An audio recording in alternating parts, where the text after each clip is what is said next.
দেশের এখন যে পরিস্থিতি, এতে কিসের নির্বাচন বলে প্রশ্ন তোলেন জামায়াত ইসলামীর আমির ডাক্তার শফিকুর রহমান।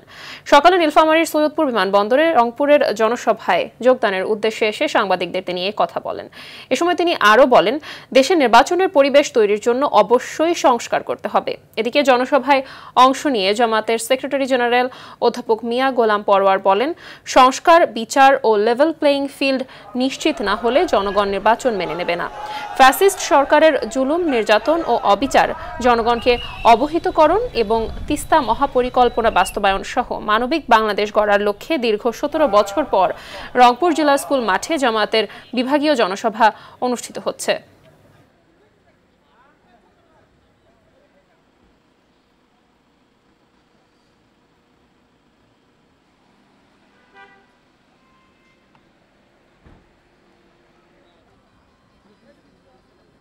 আগে নির্বাচনের পরিবেশ অবশ্যই তৈরি করতে হবে। এই পরিবেশ তৈরির জন্যই সংস্কারের প্রশ্নগুলো এসেছে। মৌলিক বিষয়গুলোতে কার্যকর সংস্কার হয় তাহলে আলহামদুলিল্লাহ একটা ভালো নির্বাচন হবে, এবং যদির কোনো সুযোগ নাই, সংস্কার করতে হবে, ভালো নির্বাচনও করতে হবে।